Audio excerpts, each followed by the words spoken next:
It is my honor to welcome to Boys Latin the closing speaker for the 2017 IBSC Annual Conference, Dr. Freeman Hrabowski. Thank you very much. Thank you very much. Thank you. It was William Carlos Williams who once said that it's difficult to find news in poetry, and yet men die miserably every day because of a lack of what is found there. And so I begin with poetry from the late, our beloved Maya Angelou, who spoke to the world at the installation of another president more than 3 decades ago in our country. And she said this: "Lift up your eyes upon this day breaking for you. Give birth again to the dream. Women, children, men, take it, this dream, into the palms of your hands. Mold it into the image of your most public self. Sculpt it into the shape of your most private need. Here on the pulse of this new day, you may have the grace to look up and out and into your sister's eyes and into your brother's face and say simply, very simply with hope, good morning. Good morning, and give poetry a round of applause, please. Poetry, a round of applause. My essential point today is that the way we think about ourselves as humankind, as not just American society, but all the societies represented here today, the language that we use in interacting with each other, the values that we hold and what we work to instill in our children will shape not only who we are today, but who we will be in the future. I like to think of Baltimore as the Upper South, the Upper South. For those from other countries, one day we think like people in Philadelphia, the next day we think like people in Richmond. It depends on the issue. It's been that way since the Civil War in the 19th century. But I grew up in the Deep South, in Birmingham. There's no upper about that. It is the Deep South. And in the Deep South, we love stories. How many of you in the room from wherever in the world enjoy stories? If I gave you a theory, you probably would forget it. But if I give you a story, you'll perhaps think about it. I'm sitting in the back of church in 1963, a 12-year-old. I'm there because my parents are insisting that I listen to this speaker. And the speaker says this: if the children participate in this peaceful protest, all of America will understand that even our children know the difference between right and wrong. And the only thing I could think about, and he said, and they will be able to go to better schools. And my concern was that we knew we were not getting the resources. We knew the books we used had been used by white children for years. It was a psychologically very, very disturbing matter. And so I said to my parents when we went home, I want to go. And of course, the guy who was talking was Dr. Martin Luther King. And my parents said to me, absolutely not. You cannot go. And I looked at them and I said, you made me go and listen to this guy. You allowed me to do the 2 things I love most, eating and math. I'm eating M&Ms, the good kind with the peanuts, and I'm doing my math. I always got goosebumps doing math, and I'm listening to this guy talk. And when I said to them, you guys made me go, you must be hypocrites. He says he wants children to go. Now, at that time, you did not tell your parents they were hypocrites. So my father immediately said, boy, go to your room. The next morning, they came in, and they had not slept. And they looked so concerned. And they said, it wasn't that we didn't trust you. We did not trust those who would be over you if you march, because if you march, you're going to jail. And at that time, I didn't understand the gravity of it. But what I will tell you is that I did march, and I did spend a terrible week in jail where we were treated like animals. And yet the lesson that I learned, that the children learned, was that we must not allow others to define who we are, that we had no time to be victims, and we needed to understand exactly what we might do. And what Dr. King said to all those boys in jail for wanting a better education, when he came in the middle of the week, he said, "What you children do this day will have an impact on children yet unborn." Now, there were girls in another jail, and there we were, all these boys. And this is what I remember from that experience, that we learned lessons that have helped us throughout our lives. The book that I just finished writing is entitled Holding Fast to Dreams, after the Langston Hughes poem, and the subtitle is Empowering Youth from the Civil Rights Crusade to STEM Achievement. And there are several lessons that I continue to talk about, not only in this country, but around the world. I am privileged to come from a university that has students from over 100 countries. And the fact is that at the graduate level in science and technology, we in America know that a large percentage of our STEM students, science, technology, engineering, and math, actually had their beginning in another country. If it's in computer science, it's heavily Chinese and Indian and other countries. And so when you walk around my campus, which is adjacent to the BWI airport in what's called Baltimore County, it's a part of the greater Baltimore area, around 600 acres, you think you're walking at the Plaza of Nations at the UN. You absolutely have no idea where someone is from. And because many of our students are with families from the intelligence community and from the military, you have many kids who will have one parent who's American and another who may be French or German or from another country. Why do I tell you that? As I think about this group, as I think about the lessons that I learned as a child, I find myself overwhelmed by the profundity of a meeting of this kind. You represent the most privileged human beings in the world. And in the words of my grandmother and words that you can find in biblical basis, of those to whom much is given, much is required. I commend you for the Student Forum and for having those young men, those boys and young men, talking about the critical challenges in our world, whether it is about the environmental issues that we face, or the social issues that we face, or the racial issues that we face, or the fact that few of us have come to appreciate how interconnected we should be as a world, as a global entity. Now, interestingly enough, when I think about my own campus and what we're doing with creativity and innovation, there's several things that come to mind. It would be very easy for my campus, which is in a pastoral setting, it was a farm, almost between 500 and 600 acres, to remain out in that setting and be fairly comfortable. But the message that we give to our students and to our colleagues is that we must be engaged in the sticky issues of the day, that we must understand what happens in cities and rural areas, and not just to middle-class people and suburban areas, but also to people who are from low-income backgrounds.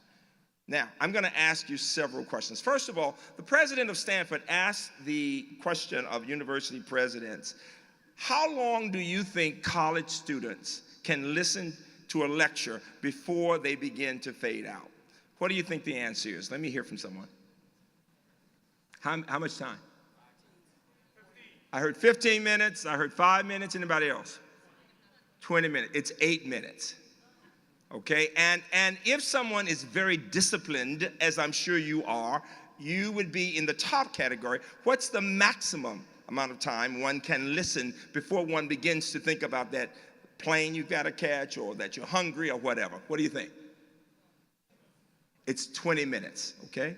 So what I know is that you are about to fade out on me, and I cannot even see your faces. So at some point, you've got to wave to let me know you're still with me, all right? It's very important. And I'll ask you some questions. So here's one of my questions. In 1965, after that Children's March and after the March on Washington, we had legislation, the Civil Rights Act and the Higher Education Act in our country, and the rest of the world was looking at us.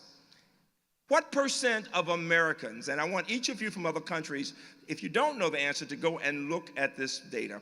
What percent of Americans do you think in 1965 had graduated from college? from a four-year institution? What do you think? I heard 30, 40, I heard 10, 25, 18. The fact is, in 1965, only 10% of Americans had gotten a college education. Now, let me ask another question, and those from other countries, my data will refer to America, but I can also talk about data in other countries from working with the International Math and Science Competition, and I do get a chance to go around the world looking at how children are taught mathematics. I do get goosebumps doing math. How many in the room love math? Let me see your hands. Not bad, pretty nerdy group, not bad. My campus is a campus where math rocks, we say, all right? And my basketball team reads well and they get good jobs. Give me a big round of applause for that. All right? Very important. And we just won the National Cybersecurity Competition. Big round of applause for that. Okay? So here's what I want you to think about. Only 10% of Americans had gotten a college degree in 1965. And at that time, we broke everything down into black and white. So what percent of whites do you think had a college degree? What is it? 12? 15? It was actually only 11%. What percent of blacks? Between about 2%, all right? Now, I can prove to you that everything was broken down into black and white. How many of you remember black and white TV? Oh, I got good news and bad. Which one you want first? Bad. The good news is you look good because you're telling me you're a little older if you're telling me that. Because when I tell my students there was something called black and white TV, they all go, no, what are you talking about? TV has always been in color. What else is there, right? But it really was. Now, today, what percent of Americans have a college degree? I heard 30. Anybody else? 70. Anybody else? It's actually only 30%. And when you break it down very quickly, you're talking about only about 20% of blacks, 37% of whites. What's the fastest growing group in our country? Hispanic. And you're talking about only about 14%. Now, when you look at, it's very interesting that while the Asian countries are not up to our percent, they are the fastest growing in numbers of people getting a college degree. And then the Scandinavian countries, Norway would be at the top today, and Canada is another place. Australia does quite well. Now, UK is about with America. Let me ask this question. How many of you in this room are 45 years or older and you're an American? Let me see your hands. Very good. The good news and bad. Which one you want first? Bad news is you're getting older, but that's okay. It's all right. I'm over 60. It's okay. But the good news is if you're an American, you're second in the world. You're literally second in the world. How many of you are between 25 and 34? Let me see your hands. 25. They're very proud. Put your hands up. They're very proud to say, oh, we're much younger. I got good news and bad. Which one you want first? Bad news, you're not as smart as we are. I hate to tell you that. Just kidding, just kidding. But the fact is that while those over 45 are second in the world, if you're an American and you're between 25 and 34, you're number 12 in the world in percent of college educated. And I say that I'm challenging those from other countries to go back and look at the data by years. And the reason our country has this challenge is that large numbers, large percentages of our students will go to college, but they don't graduate.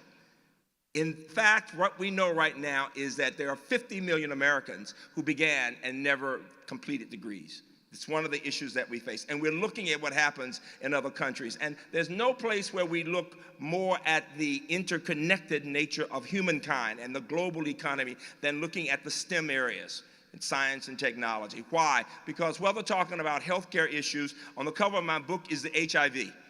Because we study the three-dimensional structure through biochemistry. And I've got one faculty member who's white. I've got a little young black male. And then I have one of my Korean-American mentees. And the reason I have those pictures on the cover is that I'm making the point that Dr. King's dream, the dream in our country, is that people of all races will come to trust each other and to have the skills they need to solve the problems of humankind. Give the dream a round of applause. The idea that people from around the world will work together to solve problems. And so here's the point that I want you to think about. When you think about it, the highest achieving group in our country, as you know, is Asian. They're about 55%. About 25% of my students are from different Asian countries. And when you look at something like computer science. If you go to commencement at UMBC up to MIT, you will see the vast majority come from other countries. Now, there are two things to be said about that. Number one, we value bringing people from around the world to this country. We are all here from someone else, with the exception of Native Americans. At the same time, the challenge we face is to understand that the problems we're working to solve don't stop at the boundaries of this country, but that we need international conferences of this kind so that people can understand each other. I spent 5 years between Japan and Germany looking at international education, looking at issues involving STEM, but most important, understanding why some cultures seem to be doing better in STEM areas. I will give you one statistic for those in this country and for others to think about. The fact is that only 20% of underrepresented groups, minorities in our country, who begin with a major in science will graduate with a bachelor's in science or engineering. What percent of whites do you think will graduate in those areas, of those who start? I heard 70, I heard 60, it's only 30%, 32%. And for the highest achieving group, Asian, what do you think? It's only 40%. And one might say, why does he keep bringing up race and these things? Well, to understand issues in education around the world, we have to disaggregate the data, whether talking about race or gender or ethnicity and income level. Because even before I get to the sciences, the fact is that in this country, in 1965, the probability of someone who was in the bottom quarter of our society economically getting a college degree was about 10%. Today, it's still not 20%. So if you were to ask me about America, and I would challenge each of you from other countries to look at the data, the biggest problem we face is that children coming from the lowest income families are most likely not to get either a 2 or 4 year degree if there isn't some kind of major intervention.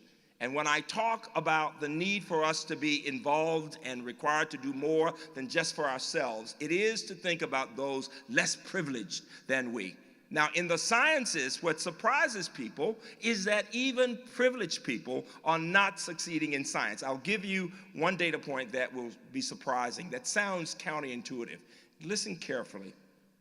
The higher the test scores, the SAT, the AP exams, and I wrote the math SAT for years. So when people tell me, oh, it's for one group or another, I say, throw the eggs at me. I wrote those questions for years, a long time ago. And the A, B, and BC calculus, I wrote some of those questions. And what I would tell you is those are important tests to give you an indication of background. However, the higher the test scores of the students in this country, the more prestigious the university the person attends, socially, academically prestigious, the greater the probability that student will not remain in science. Let me say that again. The more prestigious the institution, the person that everybody is so proud when they go off to certain universities, go and look 4 years later to determine if they're graduating in engineering or science. And what was shocking to the commission that I chaired with people from Harvard and MIT to some of the community colleges, that range of faculty, was that the first thing we said was, it is a K through 12 problem. Everybody, because you see, in our country, universities like to blame high schools, who blame the middle school, who blame the elementary, who then blame the family, and then the husband says it's the wife's part of the problem, and her family part of that problem. We all have a tendency of blaming somebody else. But what we learned was this: while we need to keep strengthening K through 12, the culture of science in America has this need for great innovation. What do we call the first year of science in America? What do we label first year science in college and engineering? Weed out courses. Weed out courses. Now, you might say, well, why is this so important? Well, I would argue this, that I'm talking about science and technology, but that does not take away from the need to continue to strengthen and to be focused on the arts and the humanities and the social sciences. But innovation and creativity should mean we are concerned about both. That we want to understand that we are building a pipeline of people in science and technology, because whether it's about the air conditioning or the lights, or it's about the environment, or it's about healthcare, or it's about the intelligence community or the military, we're talking about STEM. But at the same time, in the same breath, we need to be talking about strengthening what we do in the arts and the humanities and the social sciences, because I would argue that if we are to prepare young men to be compassionate leaders who care about people other than themselves, we must make sure that their education is rooted in the humanities, that they come to understand what it means to be human, but what it means to be a human being who cares about other people. You know, there is no doubt in my mind that you are producing young men who will lead their societies. And the ineluctable question is, what kinds of leaders will they be? I sometimes upset some of my fellow college presidents, and after being president for 25 years, I think I have the right to upset people sometimes. And I will say, when we are complaining about Congress in our country, and I will say in a very bipartisan way, but remember this, people, almost all of the members of Congress are our graduates. They're our graduates. So if we are not liking something, or we are feeling people aren't listening to each other, the question is, what did we do or not do when they were in college? And so I am questioning and saying to you, how are you preparing your graduates, your students who will be your graduates, to be these compassionate leaders who understand the value of the arts, the value of the humanities, and at the same time, some who will have that kind of foundation, those values, and also appreciate the need to think about careers in medicine and engineering and science in those areas. You know, I will tell you that it was literally 30 years ago that a philanthropist here in Baltimore, Bob Meyerhoff, worked with my campus and me in asking this question: what can we do to help young black males to be successful in areas where they're not succeeding? He said, because everything I see on TV, if it's not about sports, is about something that's criminal. And we started the Meyerhoff program, and that was 30 years ago, and we had a dream, a vision. The vision was that in our predominantly white setting, we would attract young boys of color, young males at 17, and have them thinking about not simply surviving in science, but excelling, about becoming MD PhDs and PhDs. And at that time when we began, and you will appreciate this, we had not had any blacks to earn, male or female, to earn A's in any of the upper level courses. The kids who earned the A's tended to come from other countries and were certain backgrounds. And here is the point. After 30 years of focusing on building community, on the principles of high expectations, on strong connections between faculty and students, on understanding that it takes researchers to produce researchers, on giving them substantive research experiences, but also on giving them opportunities to work with children who were less privileged, to give them a chance to see how their working in middle-class background, even when they struggle, would allow them to do things that the poorest of children were not having the chance to do. And today, we are the leaders in the nation in producing African Americans who go on and complete MD, PhD degrees. Give us a round of applause for that.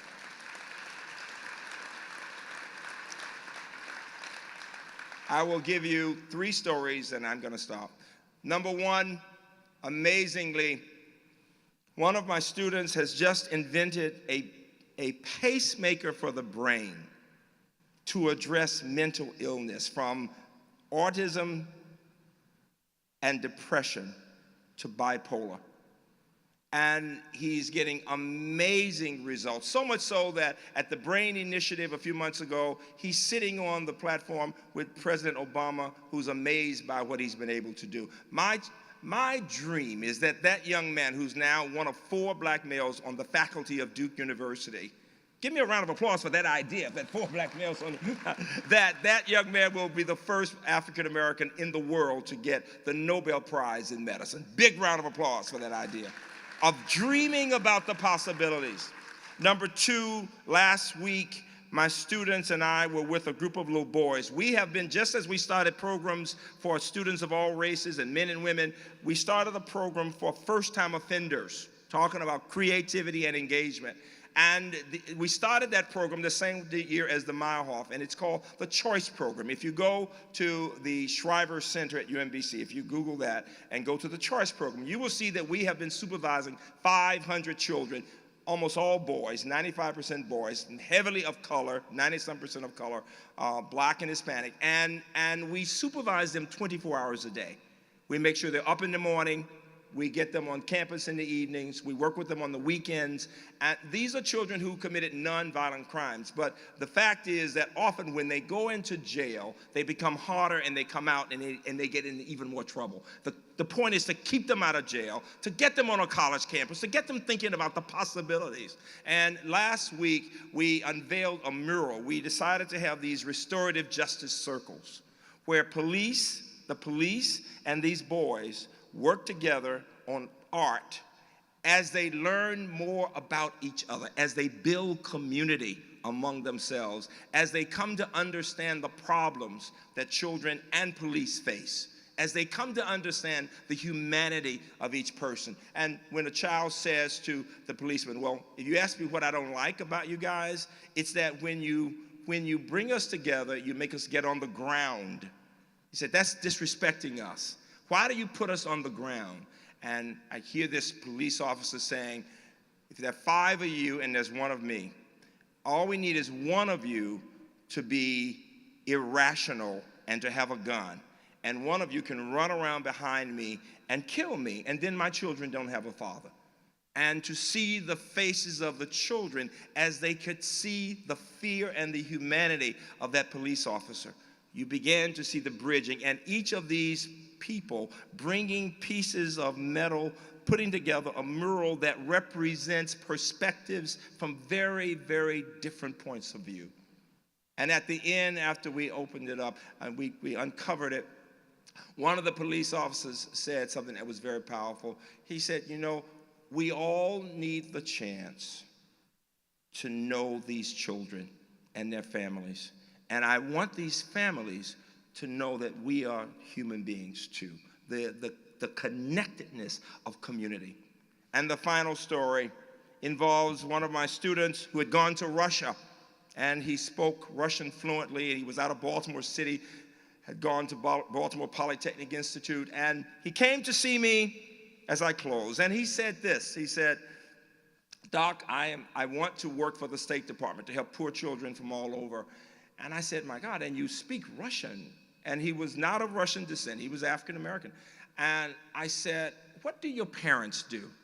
And he said something that broke my heart. He said, I never wanted to tell you this, Doc, but I am a ward of the state. And I had to think, what's he talking about? And then I realized he was telling me his parents were not in his life. He said, when I was 12, my father got hooked on drugs and left the family. And by the time I was 13, my mother had left me in a crack house. He said, imagine the hell I went through as a child. He said, but somehow a social worker got me out of that situation, got me into a group home out here in Baltimore County. He said, and I kept feeling so bad. He said, when your daddy leaves you, you feel bad. But when you don't have your mother, you feel like you're nothing. And he said, but a teacher said to me that I had so much capacity to learn and said, what I want you to do is to study and read a lot and to pray, to have your faith. And amazingly, he said, I did that all the way 9th grade through 12th, and I did well enough to come to UMBC. I didn't have the money to stay on campus. And what I did, he said, amazingly, he said, what I did was, he said, some days I didn't have food, and I figured out how to go to the clean part of somebody's tray to get food. And by this time, I am just devastated, knowing that one of my students on my middle-class campus didn't have food sometimes. And sometimes, he said, I didn't have the money to get back to the group home, and I slept in the library and just hid from other people. And I'm looking into his face, and he begins with tears, big guy, and I'm there with tears. And I said, who's coming to commencement for you? Because he was graduating in languages with a 3.5, an amazing story. And he said, I don't have anyone. And so at commencement, thousands of people in the middle, it was as if my deceased mother was talking to me. Sometimes when your parents die, they still keep talking to you. And somehow my mama was saying, boy, get up and say something about this child. He has no one. And I got up and I said, one of you here today is loved by so many, and yet he is here by himself. And I want him to stand so we can salute the fact that he is graduating with honors and has been such a wonderful citizen of our community. And when I called his name, there was a gasp. because people had no idea what his story was. Oh my God. And all of a sudden he got up and this big guy starts to cry. And before you knew it, the audience on their feet applauding this young man. And he came up and he said, Doc, I have not known love like this. I will never forget this day. That young man went on to Princeton with the Fulbright and then is now with the State Department, helping poor children all over the world. I tell you that story because we never know what somebody else has gone through. We never know those stories. And the challenge we face as educators for ourselves and for our children is to help us develop that compassion that helps us go beyond the color of skin, to go beyond the income level, and to understand the capacity of every human being to make a difference. I leave you with words from McCall's The Hands of God. He said, be under no illusion. You shall gather to yourselves the images that you love. As you go, the lights, the shapes, the shadows of the things you have preferred will come to you. Yes, inevitably, inveterately, as bees to their hive. And there in your mind and spirit, they will leave with you their distilled essence, sweet as honey or bitter as gall. As men see the color in the waves, so shall men see in you the things you've loved most. Out of your eyes will look the spirit you've chosen. In your smile and in your frown, the years will speak. You will not walk, nor stand, nor sit, nor will your hand move, but you will confess the one you serve. Cleverness may select a skillful word, a veil to cast a veil about you, and yet you will not be hid. No, as year adds to year, that face of yours, which lay like an unwritten page in your baby's crib, will take to itself lines and still more lines, like the parchment of an old historian who jealously writes down all the history. And there in your face, more deep than acids etch the steel, will grow the inscribed narrative of your mental habits, the emotions of your heart, your sense of conscience, your response to duty, what you think of your God, of your fellow man, and of yourself. It will all be there. For men become like that which they love, and the name thereof is written on their brows. Dreams and values. You are all so special, and we can all be much better. God bless you all. Thank you.